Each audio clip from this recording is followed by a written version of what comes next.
Bonjour à tous, une fois de plus, je me présente, Sarah Moukouri, wedding planner et coach en organisation de mariage et art de table. Alors aujourd'hui, je veux parler du mariage en Afrique et les réalités dans l'organisation. Pourquoi le mariage en Afrique et les réalités dans l'organisation? Tout simplement parce que vous avez deux êtres qui s'aiment et qui décident de passer le pas. En Afrique, c'est toujours une histoire de deux familles, en règle générale, parce qu'on ne peut pas faire autrement quand on a une famille. Le problème est que les jeunes mariés ou les futurs mariés sont très souvent confrontés à la difficulté de comment on va faire pour pouvoir prendre des décisions sans être forcément influencé par nos parents, par nos beaux-parents, par nos amis, par nos cousins, par nos cousines. Moi, ce que j'ai à dire aujourd'hui, c'est vrai, quand on annonce la nouvelle, il y a forcément une union future de deux familles. Parlez-en à vos parents, mais n'oubliez pas une chose, ça reste votre mariage et pas celui de vos parents. Ça veut tout simplement dire que vous avez en amont préparé votre mariage. C'est-à-dire que prenez un carnet, mettez les idées qui vous viennent dans la tête comme ça. Vos choix de tenue, de l'endroit où ça va être fait, de vos goûts, de vos invités, de votre rêve, de la décoration, bref, tout ce qui va rentrer dans la réussite de votre événement. Alors, maintenant, on sait tous que quand souvent on n'a pas forcément tous les moyens qu'il faut pour pouvoir mener à bien notre mariage, on est obligé de se retourner vers notre famille. Dans les deux sens, je dirais parents et beaux-parents, mais c'est dans les deux sens. Si c'est les parents, généralement en Afrique, c'est ça la réalité, qui vont financer votre mariage, vous êtes très souvent confronté à une situation de qui va décider de quoi. On a déjà, si c'est la fille et que c'est les beaux-parents qui ont plus de moyens que ses parents à elle, alors, j'ai déjà vu des belles-mères qui vont décider de comment elle doit s'habiller, de la salle, de la déco, de tous les prestataires qui doivent faire ce mariage. Non. Je parlerai dans cette vidéo à ses parents ou ses beaux-parents. Oui, vous avez les moyens. Oui, vos enfants n'en ont pas forcément pour organiser le mariage de leurs rêves. Ok, vous êtes des parents, vous avez veillé à l'éducation et aujourd'hui, ils vont réaliser ce que tout parent attend de son enfant, se marier. Est-ce qu'il ne serait pas judicieux pour vous de leur poser des questions, de leur demander ce dont ils ont envie et de faire en sorte que leur rêve ne soit pas le vôtre, mais leur propre rêve? Par exemple, j'ai vu plusieurs fois, et aujourd'hui ça change un peu plus, tant mieux, peut-être parce qu'il y en a qui arrivent à dire non à leurs parents. On arrive à un mariage, il y a 300-400 invités, mais on a 300 parents qui ont entre 50 et 80 ans. C'est-à-dire qu'au final, les jeunes mariés n'ont pas leurs amis dans le mariage.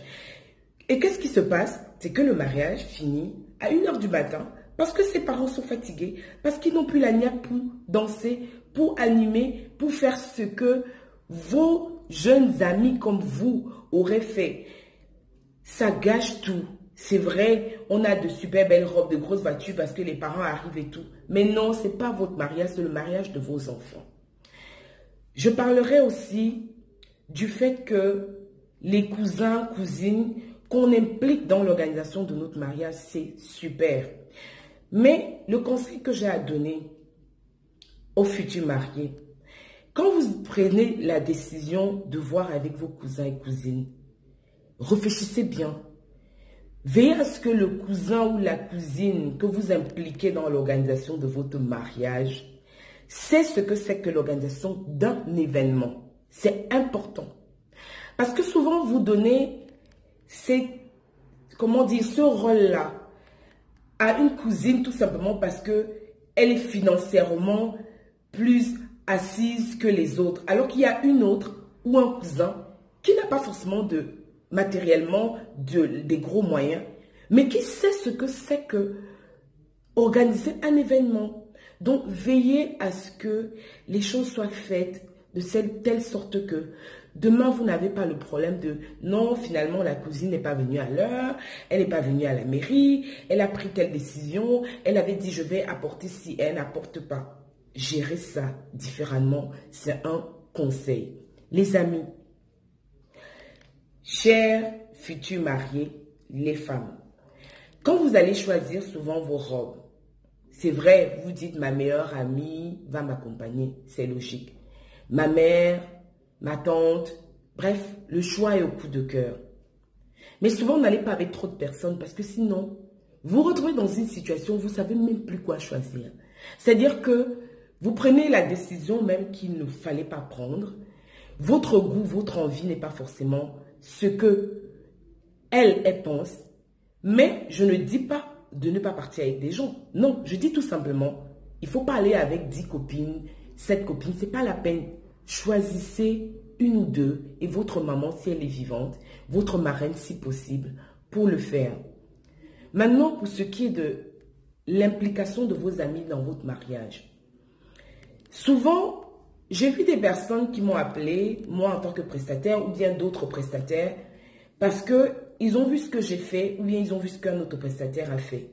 Sauf que vous avez une amie qui va vous dire « Non, ne va pas là-bas parce qu'elle est trop chère, il y a une autre qui est moins chère. » Non, je continue à dire « Le prix bas ne définit pas la qualité. Le prix très fort non plus ne définit pas la qualité du travail. » C'est ce qu'on a vu qui définit la qualité du travail. C'est ce qu'on a vécu. C'est ce qui définit la qualité du prestataire. Quand je parle de prestataire, je parle de tous les prestataires. Parce que très souvent, il y a des personnes qui sont à côté de nous futurs mariés, et qui nous imposent des choix tout simplement parce qu'ils ont de l'influence sur nous.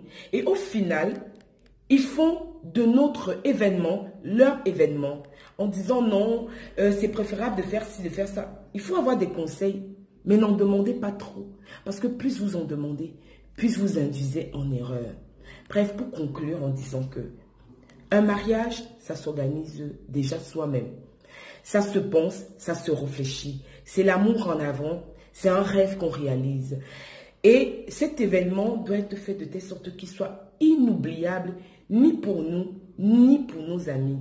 Chers parents, chers amis, chères cousines, chers cousins, accompagnez vos frères et sœurs dans l'organisation de leur mariage, mais faites en sorte que ce soit leur mariage et non le vôtre.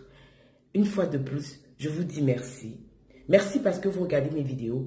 Merci parce que j'ai des retours. Et j'espère que mes vidéos vous permettront d'avancer dans vos préparatifs pour ceux qui vont se marier bientôt et pour ceux qui ont des amis ou de la famille ou qui un jour rêvent de le faire. Suivez-moi, partagez de plus en plus, likez, commentez et abonnez-vous sur ma page YouTube Sarah Moukouri. Bonne journée, au revoir.